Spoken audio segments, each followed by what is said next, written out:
Muy buenas, soy Iván Chávez.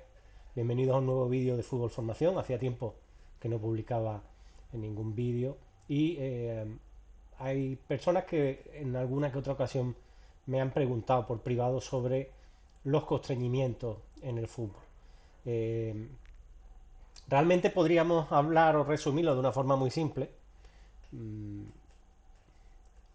como aquellas limitaciones que ponemos durante las tareas de entrenamiento, pero es algo más complejo, que tiene relación con esto, pero es algo más complejo y lo vamos a explicar a continuación.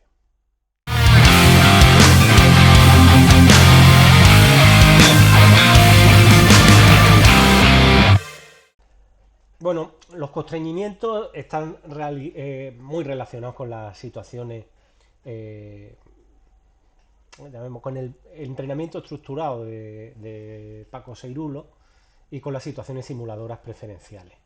Eh, Habría que dejar claro que de aquí es que digo lo de la parte compleja o no tan simple como la explicación que di antes.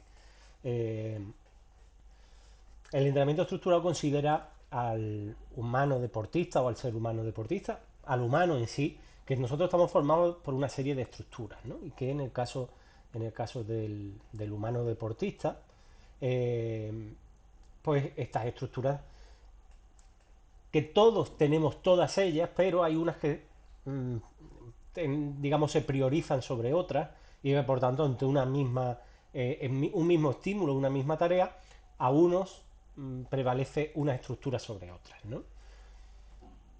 Normalmente cuando buscamos en internet y en muchos autores y hablamos de las estructuras que conforman al humano deportista, siempre nos suelen aparecer seis, pero en el entrenamiento estructural se habla de ocho.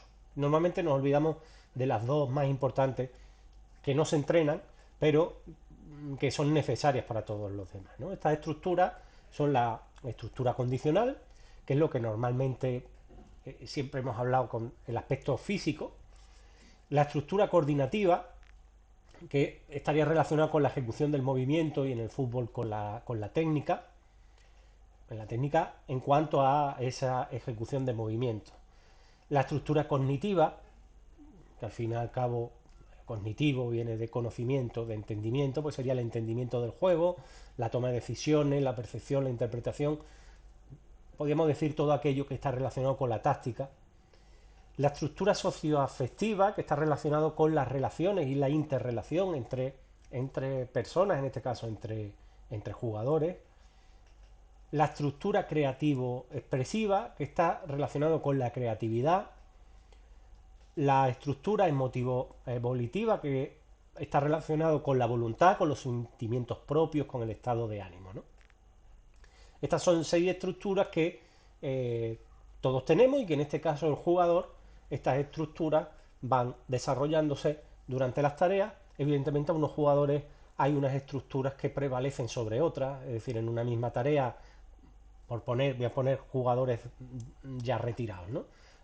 Ronaldinho, la estructura que va a prevalecer va a ser la creativo-expresiva, la de la creatividad, junto con la estructura coordinativa de la técnica. A lo mejor un jugador como Puyol pues va a primar la estructura condicional, la estructura física, siendo una misma tarea, digamos, cada jugador es distinto y van a haber, estando todas estas estructuras, repito, va a haber unas que prevalecen sobre otras. Decía que eran ocho, he nombrado seis, las dos que no se entrenan, pero que son muy importantes para que el resto funcionen, es la estructura bioenergética, que es la relacionada con las vías energéticas, es la que hace posible el desarrollo de todas esas estructuras, es lo que normalmente llamamos el entrenamiento invisible, eh, el dormir bien, el alimentarse bien, etcétera. Y luego hay una estructura mental que es la de la autoorganización, que es, digamos, que las distintas estructuras se autoorganicen, ¿vale? Muchas veces, ¿cómo es que nos autoorganizamos? Pues a través de esos, llamemos, esos constreñimientos, ¿vale? Ante una dificultad nos adaptamos y a su vez nos organizamos. Eh, pero bueno, eso daría pie el profundizar un poco más en estas estructuras y a su vez el, el desarrollarlas y el hablar del aspecto de autoorganización, etcétera. Eso nos daría pie para otra charla y lo que quiero es centrarme en los constreñimientos. Os decía que los constreñimientos están relacionados con las situaciones simuladoras preferenciales. Podemos decir que las situaciones simuladoras preferenciales son, en este caso, llevándolo a un lenguaje más común, pues las tareas en sí, donde pues se llama situaciones porque al final es lo que vemos, es lo que se presenta delante nuestra. Simuladoras porque eh, en sí representan o imitan el propio juego, y preferenciales porque se da prioridad a determinadas situaciones o se priorizan unas estructuras sobre otras. Que repito, que nosotros como entrenadores podemos crear una tarea pensando que va a haber una estructura que va a priorizarse sobre otra, pero luego como cada jugador es un mundo, pues puede ser que en unos jugadores se prioricen otra distinta a la que nosotros queríamos, a la que nosotros buscábamos, ¿no? Eso evidentemente, pues también dentro de las situaciones simuladoras preferenciales y dentro de lo que es el entrenamiento estructurado, pues bueno, dependería del tipo de tarea, dependería de otros factores. Eh, Yendo ya más en sí al constreñimiento, a los constreñimientos. Si vamos al diccionario, un constreñimiento nos dice que es obligar, limitar u oprimir. Al final lo que os decía antes, yo os decía, son aquellas limitaciones que ponemos en las tareas para que se dé un determinado objetivo. Bueno, pero dentro de lo que son las situaciones simuladoras preferenciales, pues son aquellos condicionantes que se ponen para buscar una adaptabilidad del jugador a una situación concreta o provocar que el objetivo buscado aparezca. Al final son el medio para orientar la situación simuladora preferencial hacia lo que se busca conseguir. ¿Y cómo pueden ser estos constreñimientos? Pues pueden ser en base al espacio, en base al tiempo, en base a la orientación, en base a la relación entre los participantes e incluso el número de normas, ¿no? El espacio es probablemente uno de los constreñimientos principales, aunque luego hablaremos de cuál es el constreñimiento principal que solemos utilizar casi todos los entrenadores, muchos sin saber realmente el porqué. Eh, pues bueno, por ejemplo, un espacio reducido eh, simula las demandas físicas específicas durante la competición, pero a su vez puede ser complementado con juegos en espacios más grandes para llevar esa situación al espacio real, ¿no? Que sería pues en sí la aplicación. Los espacios reducidos limitan algunas acciones que deben ser realizadas a alta velocidad, entonces podemos utilizar distintos tamaños, espacios reducidos, espacios medios, espacios grandes. Podemos utilizar espacios de distintas formas, largos y estrechos, como 50 por 40, por ejemplo, largos y amplios, 50 por 70, que serían prácticamente medio campo, cortos y estrechos, 25 por 40, que sería un doble área, cortos amplios, 25 por 70, que puede ser un doble área, pero ocupando todo el ancho del terreno de juego. Y bueno, yo siempre digo que lo que hay que tener en cuenta es que el ejercicio, la tarea más completa que existe es el 11 contra 11, puesto que eh, simula el juego real.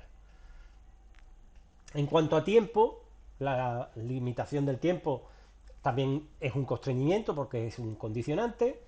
Finalizar antes de X segundos, dar un número determinado de pase antes de X segundos, llegar a zona de finalización antes de X segundos, etcétera. Es decir, todos esos condicionantes que podemos poner en las tareas, pues al final eh, son esos constreñimientos. Buscar esa adaptación, el adaptarse. Esto es como si nosotros estamos acostumbrados a ir siempre en línea recta y de repente nos encontramos un obstáculo. Nos vamos a adaptar a eso que hay. Pero de lo que os decía, Cada persona es un mundo. Nosotros siempre vamos por una calle en línea recta, por una carretera en línea recta, corriendo. Y un día nos encontramos un obstáculo justo en medio de, de ese camino. Bueno, pues habrá quien optará por pasar por encima de ese obstáculo, habrá quien optará por pasar por la derecha de ese obstáculo, habrá quien optará por pasar por la izquierda de ese obstáculo. Quizá nosotros creamos la tarea pensando que todos van a pasar por arriba, pero luego va a haber quién va a pasar por la derecha, quién va a pasar por la izquierda.